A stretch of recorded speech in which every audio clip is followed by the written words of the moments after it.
Hello and very very warm welcome back to all of you dear learners. आप सभी का स्वागत है एक अनूठी पहल में जिसका नाम है प्रीवियस ईयर क्वेश्चंस पीवाईक्यूज खल्लास सीरीज। आज उसका डे नंबर 1 है और आपके प्रारंभिक परीक्षा के सेम डे भी ये सेशन कंडक्ट होगा। मैं बता देता हूं, जिस दिन आपका प्रीलिम्स होगा उस दिन भी यह प्रीलिम्स के बाद में शाम में मैं ये सेशन लेने वाला हूं दोस्तों आपका।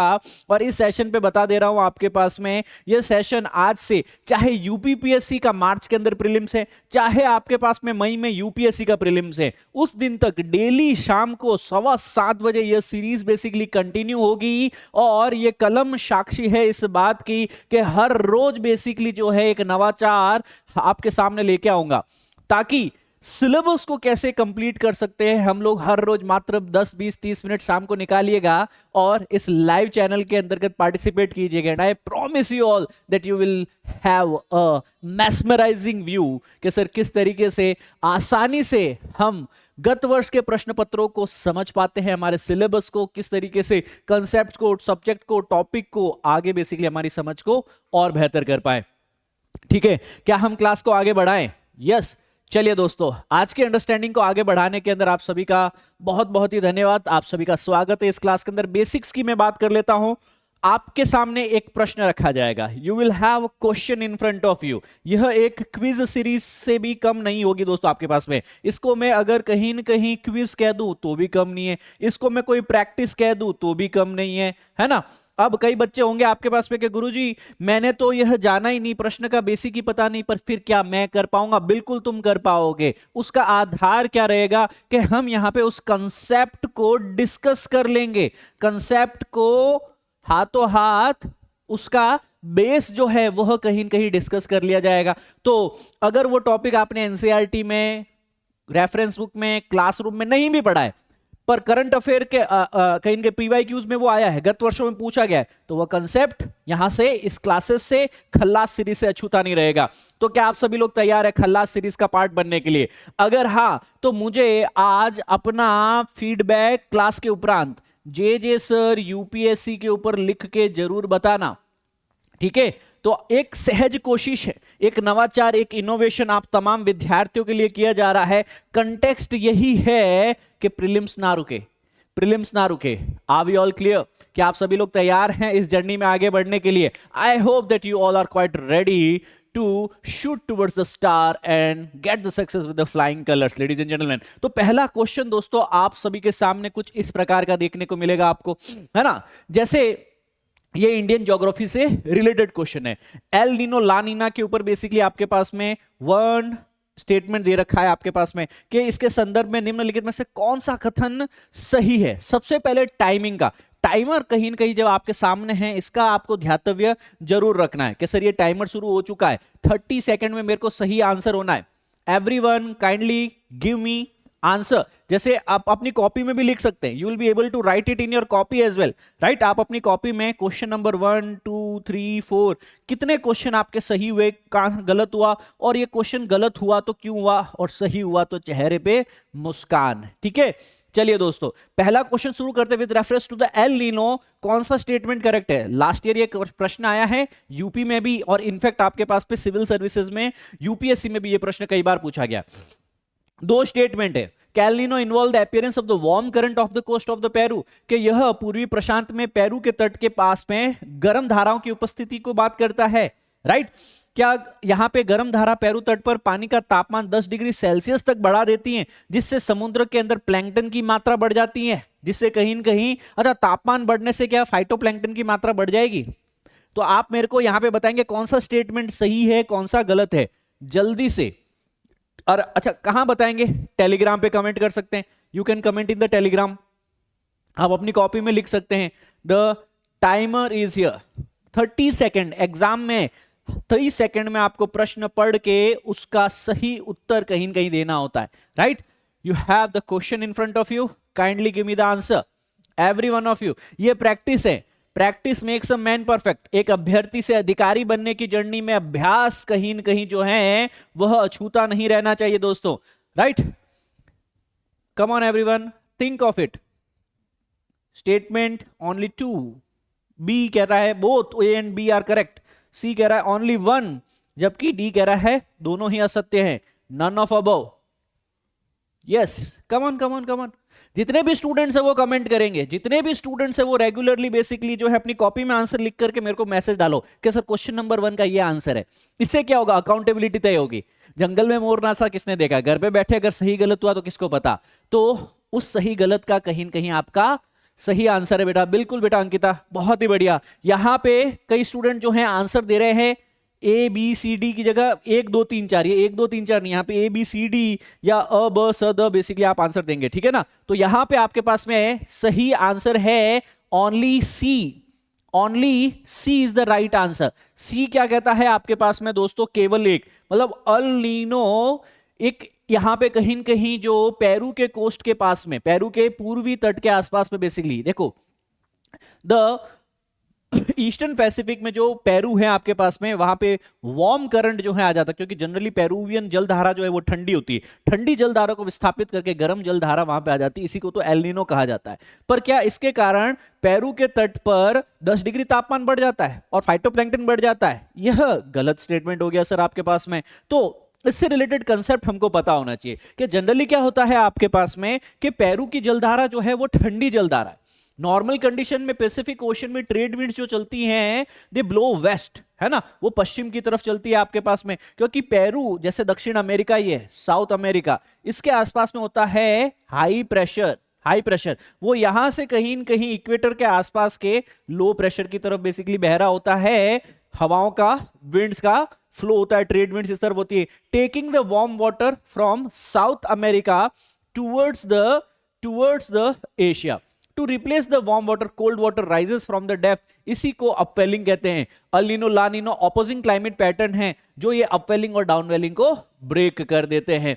जनरली बेसिकली हमने ये कहा कि स्टेटमेंट नंबर 2 गलत है, क्योंकि यहां पे वार्मर होता है आपके पास में, due to the warmer than the normal sea surface temperature, यहां पे इंक्रीज्ड स्ट्रैटिफिकेशन देखने को मिलता है। समुद्र की सतह सामान्य से अधिक गर्म है और बढ़े हुए स्तरीकरण और समुद्र के पोषक तत्वों में कमी हो जाती है, और अल नीनो की स्थिति में ये फाइटोप्लैंक्टन नुकसान हो जाती है, के नुकसान का कारण बनती है। तो एल नीनो के कारण उल्टा फाइटोप्लैंक्टन, क्या होता है फाइटोप्लैंक्टन? समुद्र में उगने वाली घास, समुद्र में उगने वाली एक तरह की घास है, इसमें कमी देखने को मिलेगी आपको, और ये फाइटोप्लैंक्टन को उल्टा कमी देखने को मिलेगी। मछलियों में कमी देखने को मिलेगी आपके पास में, है ना। एल नीनो एक तरह का गर्म चरण है जिसे एल नीनो दक्षिणी दोलन या एल नीनो सदर्न ऑसिलेशन के नाम से भी जाना जाता है, जिसको एनसो कहा जाता है। ये आपके सिलेबस का भी भाग है, राइट।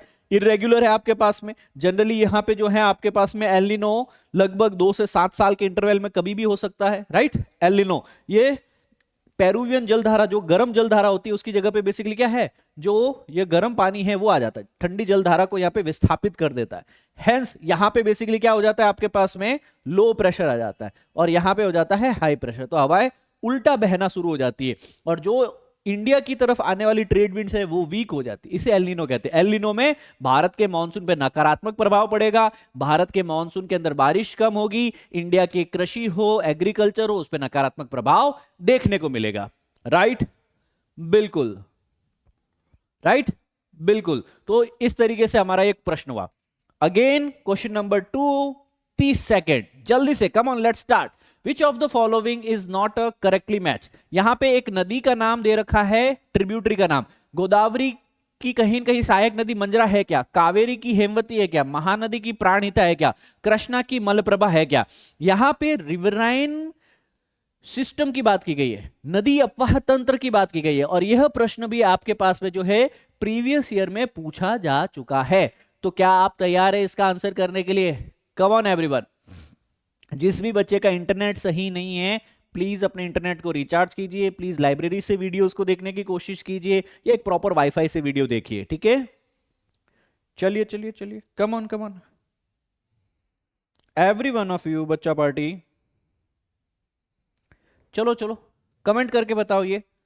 तो आप देखेंगे आपके पास में यहां पे मंजरा गोदावरी की और हेमावती कावेरी की, मलप्रभा कृष्णा की है, बट महानदी की प्राणहिता नहीं है, ठीक है ना। तो गोदावरी जो है आपके पास में हमारे भारत की सब पेनिनसुलर इंडिया की जो प्रायद्वीपीय भारत है उसकी सबसे बड़ी बेसिकली जो है यह रिवर है, लार्जेस्ट रिवर है पेनिनसुलर सिस्टम की। इसे दक्षिण गंगा भी कहा जाता है।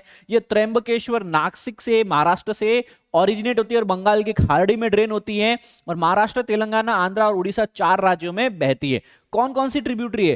प्रवरा, पूर्णा और मंजरा। प्रवरा, पूर्णा और मंजरा। हैंस आपके पास में गोदावरी की क्या है?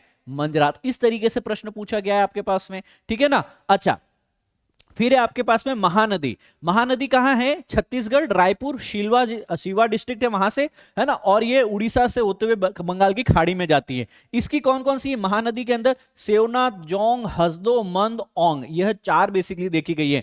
कावेरी जो है आपके पास में ये तमिलनाडु, कर्नाटका, केरला में बेसिकली बहती है, पुडुचेरी के एरिया के अंतर्गत, और यह महत्वपूर्ण सहायक नदियां में हरंगी, हेमावती है। तो आप देख पा रहे हैं कावेरी की, हेमावती है आपके पास में। सो इस तरीके से आपको मैच करना आना चाहिए। If you are not able to match बच्चा, तो मुख्य वजह बेसिकली आपके आंसर के अंतर्गत यही बन जाएगी आपके पास में, राइट। तो महानदी की कौन सी? शिवनाथ, जोंग, ओंग, तिल, मंद, इब, ये बेसिकली महानदी की यहां पे प्रमुख सहायक नदियां। और इसी महानदी के मुहाने पे ही कहीं न कहीं आपको भुवनेश्वर, जो उड़ीसा की राजधानी है, वह देखने को मिल जाएगा, ठीक है।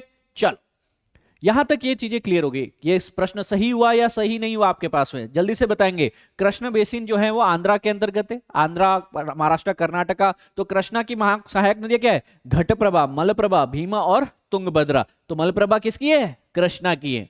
तो क्या मैच हुआ प्रॉपरली? क्या यह मैच हो पाया प्रॉपरली? आपका answer yes. Come on everyone, बिल्कुल यह मैच हो गया सर आपके पास में। फिर यूपी, उत्तर प्रदेश की, यूपी के भूगोल के संदर्भ में निम्नलिखित कथनों पर विचार कीजिए। स्टेटमेंट 1 और 2 है आपके पास में। राज्य के कुल भौगोलिक क्षेत्रफल का लगभग 12% एरिया वन है, मतलब 12.8%। क्या ये सही है स्टेटमेंट? जौनपुर, गाजीपुर, बलिया जिले में कोई वन भूमि नहीं है। क्या सर आपके पास में यूपी के ये 3 ऐसे एरिया है जहां पे कोई वन है ही नहीं? कौन सा स्टेटमेंट सही है इसके अंदर? क्या आपके पास में दोनों ही गलत है? क्या दोनों ही सही है? या फिर स्टेटमेंट नंबर 1 सही है या एक स्टेटमेंट नंबर 2 सही है? तो ABCD में आंसर देना है आपको। You have a statement over here everyone. Anurag, Ashma, Shikha, Raj, Aman, everyone will comment on Telegram, personal comment डाल दीजिए। गुरुजी क्वेश्चन नंबर 3 का ये आंसर है। दूसरा, आप खुद भी अपनी कॉपी में लिख सकते हैं कि मेरे हिसाब से इसका आंसर ये होगा। सही है, कॉन्फिडेंस बड़ा, गलत है तो भी आपको पता चला ऐसे भी प्रश्न पूछे जाते हैं, है ना, कि राज्य में कितना प्रतिशत वन है और किस जिले में एंटायरली फॉरेस्ट है ही नहीं, ठीक है। चलिए सर, तो यहां पे आपके पास में दोनों ही स्टेटमेंट सही हैं कि सर यूपी में लगभग 12.8% एरिया फॉरेस्टेड है और जौनपुर, गाजीपुर, बलिया, जौनपुर, गाजीपुर और बलिया, यह बेसिकली जो है आपके पास में 3 ऐसे जिले हैं उत्तर प्रदेश में जहां पे बिल्कुल भी हैव नो फॉरेस्ट लैंड। इनके पास में कोई भी वन भूमि, वन क्षेत्र नहीं है दोस्तों, ठीक है। अब यहां पे बेसिकली इस पे स्पष्टीकरण देखा जाए तो यहां पे गंजेटिक गंगा के मैदान में है, विंध्यन फॉरेस्ट के अंदर बेसिकली है आपके पास में, ठीक है ना। अब स्टेटमेंट 1 करेक्ट है आपके पास में, क्योंकि सर हर राज्य का बेसिकली फॉरेस्ट एरिया जो है आपके पास में दिया जाता है और यूपी के अंदर 12.8% के करीब है, ठीक है ना। जबकि जौनपुर, गाजीपुर, बलिया ऐसे 3 जिले हैं आपके पास में जिसमें कोई प्रकार का क्या नहीं वन नहीं है। बाकी के 31 जिलों के अंतर्गत बेसिकली जो है लेस फॉरेस्ट एरियाज फिर भी हैं, ठीक है। तो इस तरीके से आप याद रख सकते हैं। जैसे सोनभद्र, वह जिला जहां यूपी में सर्वाधिक वन है, जैसे वहां पे 36-37% भौगोलिक क्षेत्रफल में बेसिकली जो है 6,900 स्क्वायर किलोमीटर के अंतर्गत सोनभद्र में जंगल देखने को मिलते हैं। जबकि लीस्ट एरिया जो है वो बेसिकली भदोही में देखने को मिलता है। भदोही जो है वह सबसे कम वन क्षेत्र है, वहां पे मात्र 3 स्क्वायर किलोमीटर एरिया के अंतर्गत है। तो सर्वाधिक कहां पे वन है? सोनभद्र। सबसे कम कहां है? भदोही। कहां पे वन है ही नहीं आपके पास में? जौनपुर, गाजीपुर, बलिया। यूपी में टोटल फॉरेस्ट कितने हैं? 12.8%। तो यह कुछ डेटा है जो आपको याद करना चाहिए और इस क्लास के माध्यम से अगर याद नहीं भी है तो मैं आपको समय समय पे ये सारी चीजें याद दिलाऊंगा, ठीक है। बिल्कुल आप निश्चिंत रहे, आप पूर्णतः निश्चिंत रहें। तो यूपी वाले बच्चों के लिए पूरी तरीके से ये सारी चीजें जो ज्योग्राफी के एंगल से, वन से एंगल से, इकोनॉमी, इकोलॉजी, एनवायरनमेंट, ज्योग्राफी, वो अपन यहां पे भी कवर करेंगे PYQs में। फिर है which of the following statement is correct about the laterite soil. Laterite मिट्टी के बारे में कौन सा कथन सत्य है? वापस 30 सेकंड स्टार्ट हो चुके हैं। स्टेटमेंट 2 हैं, उस पे फिर ऑप्शंस है। स्टेटमेंट पहला क्या है? मिट्टी का विकास उच्च तापमान और भारी वर्षा में होता है। क्या लेटराइट मिट्टी ज्यादा बारिश वाले एरिया में होती है, उच्च तापमान वाले एरिया में होती है? बताएंगे। इसमें आयरन ऑक्साइड और एल्यूमिनियम की कमी होती है। क्या इसमें आयरन की कमी है, एल्यूमिनियम की कमी है? It has poor in the iron oxide and aluminium. और आंसर करना है आपको only one, only two, none of all, both of all. Come on come on come on everyone, come on everyone.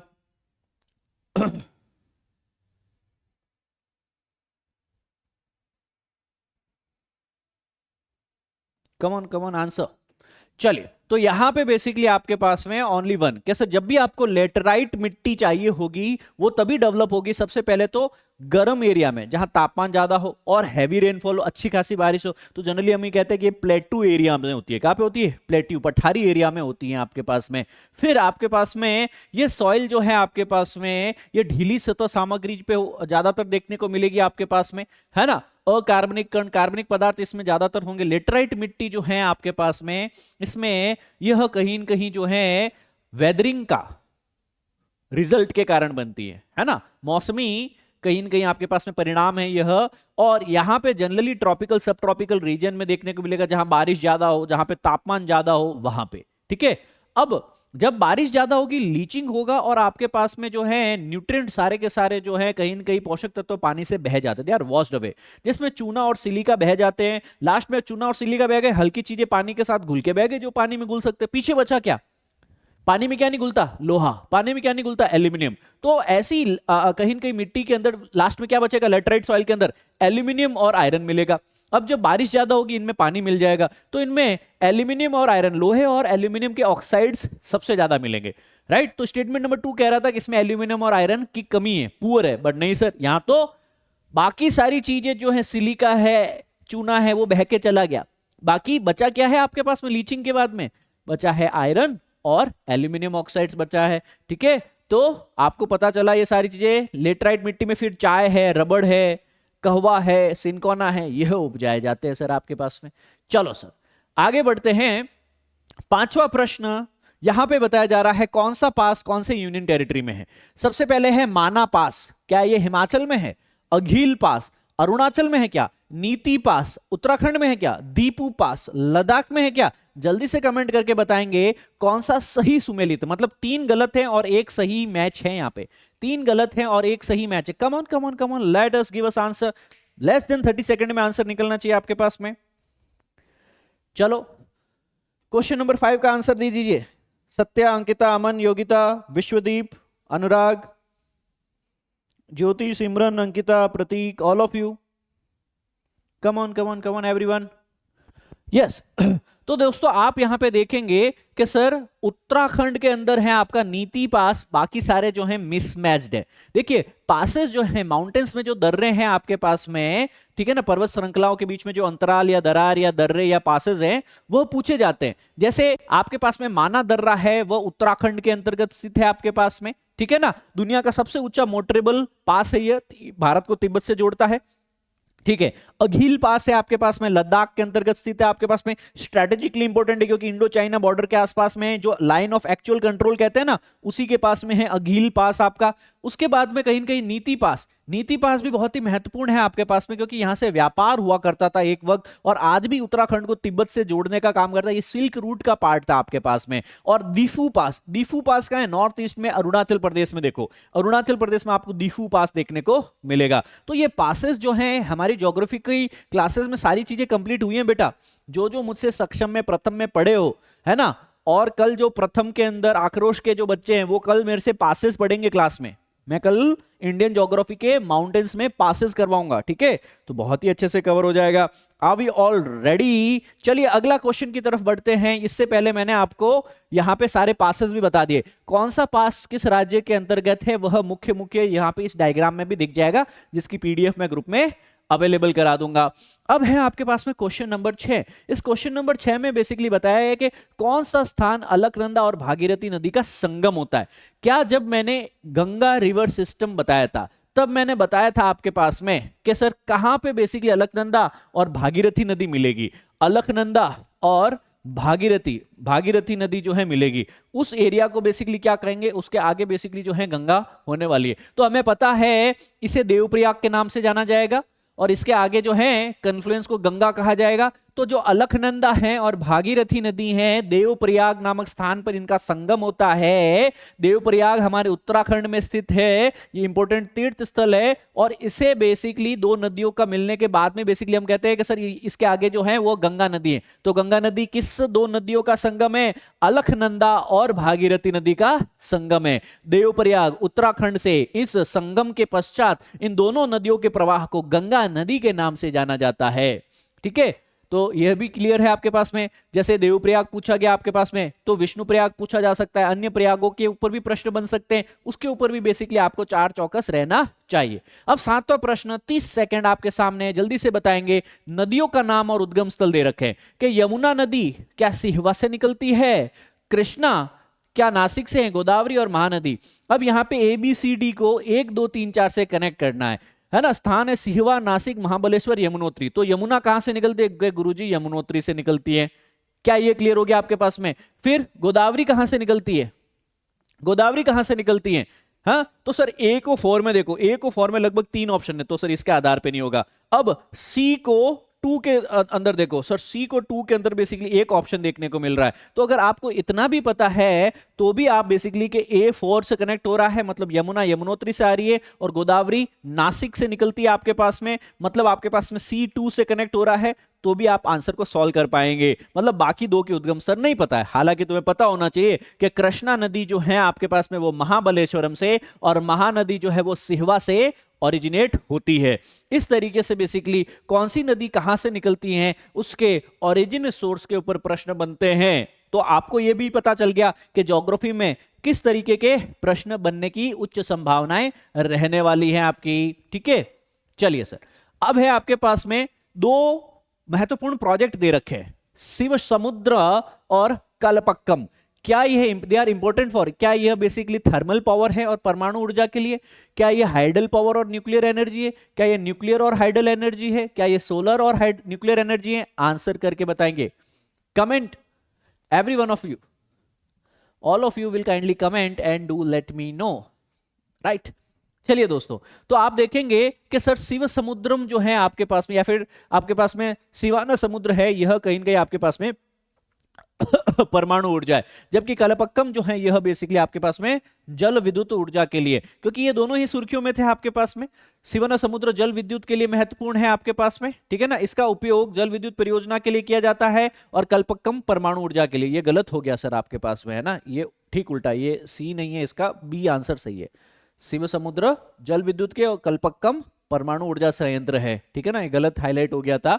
और कलपक्कम परमाणु ऊर्जा के लिए महत्वपूर्ण है, तमिलनाडु के चेन्नई के आसपास में कोरोमंडल तट पे ये स्थित है। ठीक है, चलो फिर महत्वपूर्ण प्रश्न, जैसे आपके पास में एक स्टेटमेंट दिया जाएगा और नीचे उसका कारण दिया जाएगा। एसरसन ने दक्षिण पश्चिम मानसून के मौसम के दौरान तमिलनाडु तक शुष्क रहता है। तो देखिए, जो ये भारत है इस पे दक्षिण पश्चिम साउथ वेस्ट मानसून में यस तमिलनाडु शुष्क रहता है, क्योंकि तमिलनाडु में बारिश होती है नॉर्थ ईस्ट मानसून से, उत्तर पूर्व की बारिश से होती है। ठीक है सर, फिर रीजन दिया गया है कि तमिलनाडु तट दक्षिण पश्चिम मानसून में बंगाल की खाड़ी शाखा के समानांतर है, और यह मानसून के मौसम के दौरान दक्षिण पश्चिम मानसून के अरब सागर शाखा की छाया वृष्टि क्षेत्र में आता है। बिल्कुल सर, बिल्कुल ही सही कहा आपके पास में। तो यहां पे स्टेटमेंट कौन सा सही होगा कि दोनों ही स्टेटमेंट सही है, असर्शन रीजन दोनों सही है, और जो ये रीजन है वो असर्शन का, मतलब जो कारण दिया है वह स्टेटमेंट का, वक्तव्य का, असर्शन का सही स्पष्टीकरण है ना। चलिए सर, ये पॉइंटर्स भी क्लियर हो गया आपके पास में, क्योंकि सर जनरली क्या होता है, भारत में 6 महीने साउथ वेस्ट दक्षिण पश्चिम से मानसून रहता है। अब यहां पे है तमिलनाडु, तमिलनाडु इसके समानांतर है। जब कोई भी चीज समानांतर रहेगी, अवरोध पैदा नहीं करेगी, तो वहां बारिश नहीं होगी। तो 6 महीने दक्षिण पश्चिम मानसून साउथ वेस्ट मानसून से यहां बारिश नहीं होती, ठीक है, क्योंकि यह समानांतर है। बारिश कब होगी तमिलनाडु में? जब नॉर्थ ईस्ट से बारिश आएगी, जब नॉर्थ ईस्ट मानसून का कहीं कहीं 6 महीने, इसलिए सर्दियों में यहां पे तमिलनाडु में बारिश होती है, जैसे अभी नवंबर दिसंबर जनवरी में वहां पे बारिश होगी। ठीक है, चलो भैया, मॉनसून से कनेक्ट हो गया। अब आज का ये क्वेश्चन है, निम्नलिखित में से कौन सा कथन सही है? कौन सा कथन सही है कि रामगंगा नदी कन्नौज में गंगा से मिल जाती है क्या, कि कौन सी नदी किस नदी से मिल रही है, ट्रिब्यूटरीज जो सहायक नदी है वो अपनी मुख्य नदी से मिल रही है, पर कहां मिल रही है, रामगंगा कन्नौज में गंगा से मिलती है क्या, रामगंगा गंगा से मिलती है पर कहां मिलती है, बेतवा नदी जो है कहीं कहीं यमुना से मिलती है पर क्या प्रयागराज में मिलती है क्या, ठीक है ना। तो यहां पे आपको स्टेटमेंट दिए गए हैं, आंसर बताने हैं 30 सेकंड के अंतर्गत, जल्दी से आंसर देंगे, every one of you will answer here. So यहां पे आपके पास में पहला आंसर ही सही है कि सर बिल्कुल रामगंगा जो है गंगा नदी को ज्वाइन करती है कन्नौज के अंतर्गत, ठीक है ना। जबकि दूसरा जो है वो प्रयागराज का बात कर रहा है, प्रयागराज में तो बेसिकली क्या हो रहा है, गंगा और यमुना का संगम हो रहा है, ना कि बेतवा का, ठीक है। यह पॉइंटर क्लियर हो गया आपके पास में, बेतवा ट्रिब्यूटरी है यमुना की और वह उत्तर प्रदेश के हमीरपुर में बेसिकली मिलती है, ना कि प्रयागराज के अंतर्गत। क्या यह पॉइंटर भी क्लियर है? चलिए, कैसा लगा ये सेशन आपको कमेंट करके जरूर बताइएगा। अगर ये सेशन आपको अच्छा लगा तो ऐसे ही और अन्य सेशन भी आपके साथ में साझा किए जाएंगे। ये हमारा टेलीग्राम चैनल है ऑफिशियल, इसको जरूर ज्वाइन कीजिए, PSC Jagdish Jangid sir PW, right. इस सेशन पे ऑलरेडी 11,000 बच्चों का हमको प्यार नमस्कार हर रोज देखने को मिल रहा है, आप भी इसे ज्वाइन कीजिए और आप अपना फीडबैक जो है टेलीग्राम हैंडल जे सर यूपीएससी टेलीग्राम पे इस पे जरूर बताएं कैसा रहा आज का सेशन, क्या कुछ नए कंसेप्ट देखने को मिले, क्या आपको पता चला कि परीक्षा की प्रकृति क्या है और किस तरीके से हम कुछ चीजें बेसिकली जो हैं, पूरे चारों ऑप्शन नहीं भी पता फिर भी हमने 2-3 ऑप्शन के साथ में भी कुछ क्वेश्चन सॉल्व किए हैं, right. I hope you like this session and if you like it give us your valuable feedback, your genuine feedback is our true currency. With this being said, thank you, Jai Hind, सर्वदा शक्तिशाली and God bless you all, love you all दोस्तों, right, thank you.